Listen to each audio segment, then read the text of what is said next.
అంతా దైవాధీనం. విమానం ఎక్కితే దిగిన దాకా గ్యారెంటీ లేదు.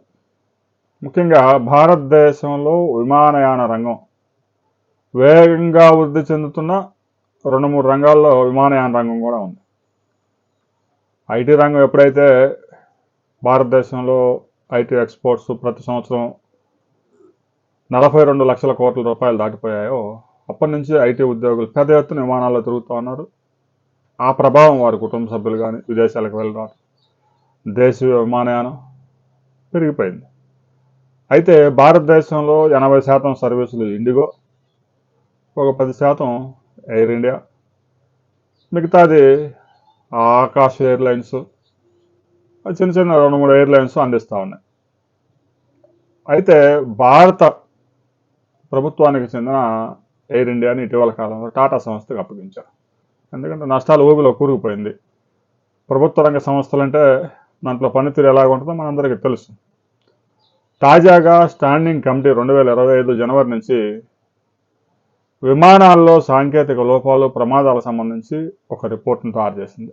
స్టాండింగ్ కమిటీ అంటే ప్రత్యక్షంగా పరిశీలించి రిపోర్ట్స్, ఆ స్టాండింగ్ కమిటీలో ఎవరున్నారో ఆ సభ్యులంతా వెళ్ళి పరిశీలించి రిపోర్టులు తయారు చేస్తారు. ఇండిగో విమానాల్లో సగానికి పైగా సాంకేతిక లోపాలు బయటపడ్డాయి. ఎయిర్ ఇండియా విమానాల్లో సగానికి పైగా విమానాల్లో సాంకేతిక లోపాలు ఉన్నాయి. మిగతా విమానయాన సంస్థల్లో కూడా అదే పరిస్థితి. మొత్తం మీద భారతదేశంలో విమానయాన రంగంలో ఉన్న సంస్థలు నడిపే విమానాల్లో సగానికి పైగా సాంకేతిక సమస్యలతో కొట్టుమిట్టాడుతూ ఉన్నాయని తేలిపోయింది. కొన్ని సమస్యలు చిన్నగానే కనిపించవచ్చు కానీ అవే ప్రమాదానికి దారితీసేది. గుజరాత్లో తాజాగా జరిగిన విమాన ప్రమాదంలో ఆ పైలట్ బటన్ నొక్కినప్పుడు ఫ్యూయల్ విడుదల కాకపోవడం విమాన ప్రమాదానికి దారితీసింది. చూడటానికి చిన్నగా సమస్య ఉన్న 250 మంది ప్రాణాలు కోల్పోయారు.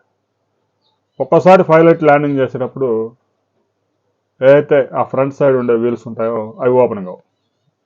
మరి ప్రమాదం అతి తీవ్రంగా ఉంటుంది. చిన్న సమస్య టెక్నికల్ అయినా కూడా విమానంలో అతిపెద్ద ప్రమాదానికి దారితీసే అవకాశం ఉంది. స్టాండింగ్ కమిటీ రిపోర్ట్ చూసిన తర్వాత ఇక విమానం ఎక్కి మరలా ఆ ప్రయాణం ముగించుకొని సేఫ్గా ల్యాండ్ అయ్యి దిగి విమానాశ్రయం నుంచి బయటకు వచ్చిన దాకా గ్యారెంటీ లేదు. భారతదేశంలో విమానయాన రంగం చాలా సంస్కరణలు చేయాల్సి ఉంది. కేవలం ఇండిగోని 80% సర్వీసులు నిర్వహిస్తూ ఇటీవల కాలంలో ఇండిగో చేసిన అరాచకం అందరికీ తెలిసింది. ఆ ఇండిగో అరాచకానికి పాల్పడిన తర్వాత తాజాగా మరికొన్ని సంస్థల్ని విమాన సర్వీసులు అందించేందుకు ఆహ్వానం పలికి ఒకే వ్యక్తి చేతిలో వ్యవస్థను మొత్తం పెడితే ఎంత దారుణంగా ఉంటుందో ఒక సంస్థ చేతిలో అనేది ఇండిగోతో తేలిపోయింది. విమాన ఛార్జీలు పెంచుకునేందుకు చేసిన నాటకంతో లక్షలాది మంది ప్రయాణికులు విమానాశ్రయంలో పడిగాపులు పడి నానా ఇబ్బందులు పడ్డారు. దాంతో ఏ సంస్థ కూడా 20-30% సర్వీసులు దాటనేయకూడదు. భారతదేశం లాంటి పెద్ద దేశంలో దేశీయ విమానయానం కానీ విదేశాల్లో కానీ దాదాపు ప్రతిరోజు 1,20,00,000 మంది ప్రయాణికులు ప్రయాణిస్తున్నారు. రాబోయే రోజుల్లో ఈ ప్రయాణికులు మరింత పెరిగే అవకాశం ఉంది. ఇలాంటి పరిస్థితుల్లో అనేక సంస్థలను ప్రోత్సహించాలి. ఏ సంస్థ గుత్తాధిపత్యం ఉండకూడదు. మోనోపలి ఉంటే ప్రమాదం. విమానం టికెట్లో వ్యాపారమే కదా, ఏదైనా ప్రజాసేవ ఉంది, వ్యాపారమేగా.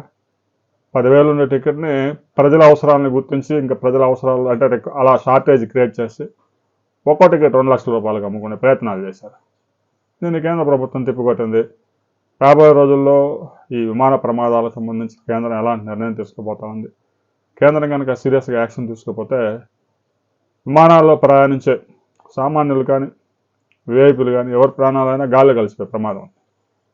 రాబోయే కొద్ది రోజుల్లోనే ప్రస్తుతం జరుగుతున్న పార్లమెంటు సమావేశాల్లోనే కేంద్రం దీని మీద ప్రకటన చేయబోతా ఉంది. ఆ ప్రకటన చేసిన తర్వాత మరిన్ని వివరాలతో మరో వీడియోలో మనం కలుసుకుందాం.